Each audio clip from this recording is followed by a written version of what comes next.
И с давних пор на берегах Днепра стояла Орша. На лодках ездили, и не было мостов, набеги делали и жгли ее Литва и Польша. Но войско собиралось, отбивалось от врагов. Однажды молодая и красивая княжна Алена в начале августа переезжала речку Днепр. И на виду у всех средь шумного района перевернулась лодка, только брызги вверх.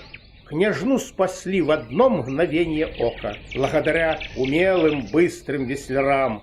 На месте том и в день Ильи Пророка распорядился князь построить дивный храм.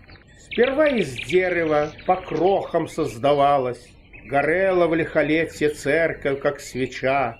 Но годы шли, все к лучшему менялось, теперь на радость всем она из кирпича. Скромна и молчалива, мало звона, голубизною излучает доброту и мир.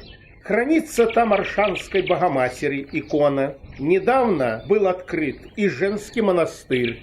Веками служит людям в радости и в горе. А сколько мимо протекло днепровских вод, стоит, как лебедь белая она на косогоре, и к ней по улице Ильинской шествует народ.